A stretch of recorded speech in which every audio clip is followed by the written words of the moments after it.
Hola, com esteu? Estem en el camí real de Gandia a Madrid, en el creuament que va de Llutxent a Castelló-Rubat. Este creuament, que forma 4 camins, són els 4 camins. Allà al fons està la Serra Grossa i darrere la Serra d'Énguera. Eixe forat que ens permet veure la Serra d'Énguera l'ha fet el riu Albaida per desaiguar en el Xúquer. Bé, si fixem bé, veiem també el castell de Xàtiva. Allí està Xàtiva. Els romans, per abarcar tot el territori, construeixen les vies romanes. La via Augusta anava de Roma fins a Cadis. Quan passa per Xàtiva, pensen, allà a Dénia hi ha un port comercial, que han vingut els fenicis, han vingut els grecs, hi ha un comerç ja establert entre els ibers i els grecs i els fenicis, i ho aprofiten.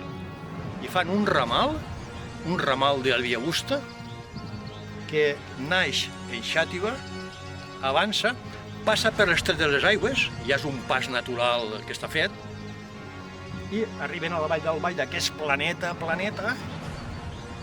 i continuen en el Coll del Llautó.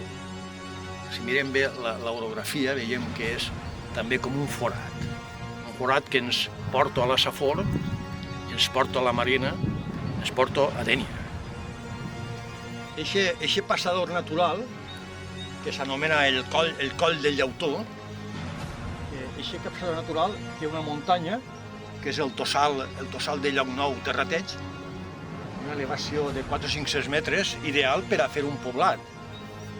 Encara que és visca dalt, baix n'hi ha aigua, baix n'hi ha recursos, baix a terra, i allà es fa un poblat d'aproximadament un centenar de persones.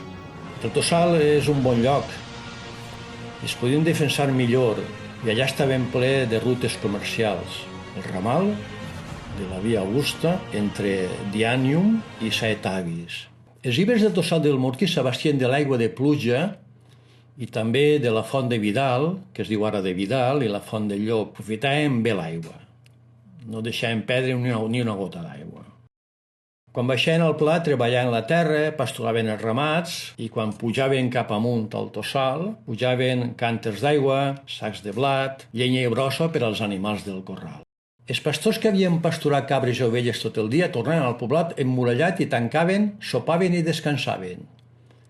El dia següent baixaven altra vegada. Per a fer més fàcil les seves feines inventaren ferramentes de tot tipus. Al poblat dels ibers de la Cova Alta s'ha trobat un forcat de ferro, una arada per a llaurar. Al tossal del Morquí van descobrir gerros per a guardar oli i també cereals. Tenien fornalets, forns petits per a fer foc i treballar metalls, i sabien fer fins i tot objectes de bronze. Amb pedres rodones, amb moles de pedra, a mà, molien el blat i la civada per a fer farina i pa. Eixe pa, eixa farina, eixe pa el coïen en xicotets forns. En la filosa i el fus teixien la llana dels ramats, i a mà teixien fibres naturals, el cànem, els joncs, les canyes, la palma, la boga, l'espart. Les cases eren de forma rectangular amb murs de pedra fins a l'altura d'una persona. A partir d'aquesta altura, la paret era de fang pastat amb palla. El sostre sustentava sobre toms de fusta. Encara que no hi havia grans diferències entre les cases, sí que podem detectar que hi havia unes capes socials més elevades que altres. Al poblat ibar del tossal de Terrateig es calcula que hi havia un centenar de persones. El de Moixent era més gran. Allà en vivien unes 500. Quan es morien, el cor deixava de bategar, cremaven els difunts. Una volta incinerades les cendres, es guardaven en una urna de ceràmica de boca ampla. La tapaven en una lloseta i la deixaven en la necròpolis. Al voltant de la urna posaven objectes del difunt, com per exemple falcates, fusaioles, vasos ceràmics. Prop del poblat Iber fa una trentena d'anys, els arqueòlegs van trobar una làpida en la que està escrit el nom de la família enterrada. Està escrita en la llengua ibera. Al poblat de Moixent es va trobar una figura de bronze anomenada el Guerrer de Moixent. Esta figura era una ofrena d'agraïment als déus. Quan els romans van començar a expandir-se per la península ibèrica, el 219 a.C., els ibers de la vall d'Albaida no van posar resistència. Van ser conquerits per romans i van esdevenir part de l'imperi romà. A més del poblat iber de Llaunau Terrateig del Tossal, hi ha més poblats a la comarca. Així prop, en Castelló-Rubat, en el que és ara l'Ermita, hi havia un poblat iber. Després, en Beniatjar, en el Planet de Gomar, un altre. I el més gran, molt lluny, hi ha 2 hores de camí d'ací, en la Covalta d'Albaida. Baix de tot ja, fitant ja en la comarca del Comtat. Tenim constància de tota aquesta informació que hem explicat al documental gràcies a la labor dels arqueòlegs que investiguen i daten els descobriments. Per això és molt important que les excavacions siguin dirigides pels entesos i que nosaltres no impedim la feina dels arqueòlegs anant a escarbar sense tindre un fonament. Els arqueòlegs treballen per estrats. Si nosaltres anem i reboliquem la terra, impedim, maregem els arqueòlegs, impedim la seva investigació.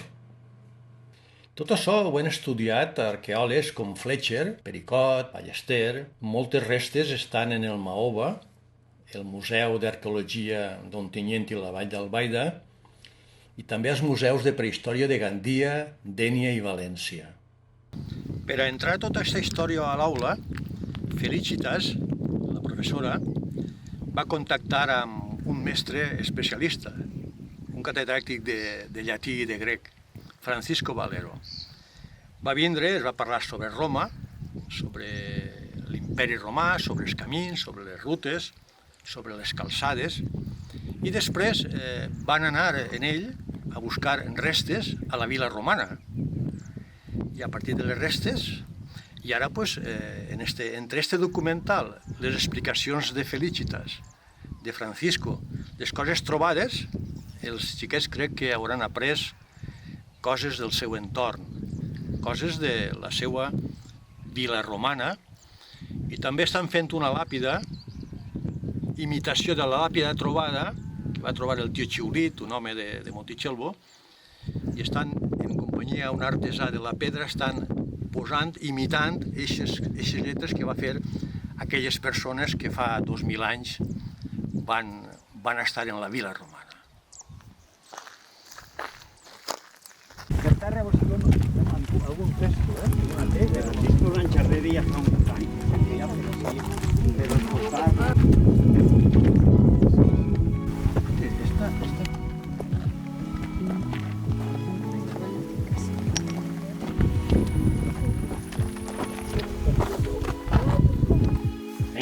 Però què feu així?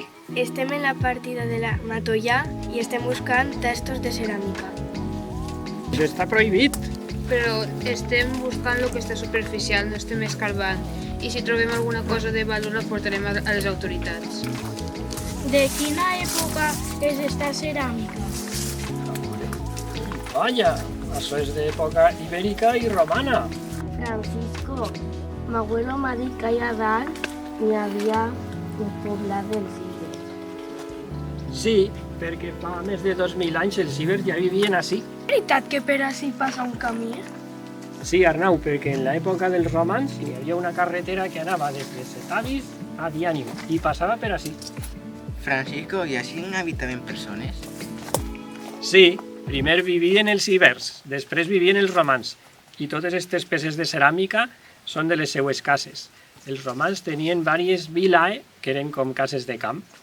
Com feien les vies els romans? Ja lliça la superfície, després una capa de pedra menudeta, després diverses capes d'arena, pedra menudeta i finalment ja després unes planxes de pedra per a formar una superfície de tal manera que l'aigua poguera anar cap als costats i fora una via ampla de un parell de metres mínim per a poder caminar amb carro. Un carro.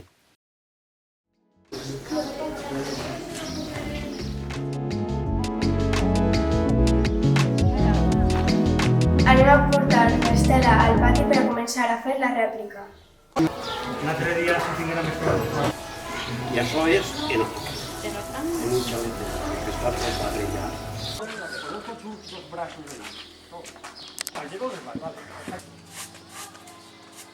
Podem fer-ho a esquadra o podem fer-ho al punt de la pena que calli, que la van a fer al punt de la pena si no fa. Les menudetes fan això, menudetes. Però quan ja fa buidat més, que necessites ja fer més, encara que es veja redó, tu li pegues ahí i sempre pega bé. Tu agarres un martell i pegues de costat i te s'enrotlla. I en això no, això sempre pega bé.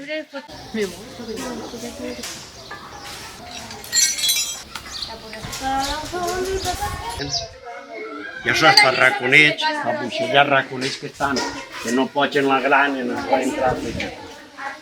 I ho pots fer aquests racons per picar-ho. Els meus companys estan mesurant la estela per a l'escriptura. Marca 5.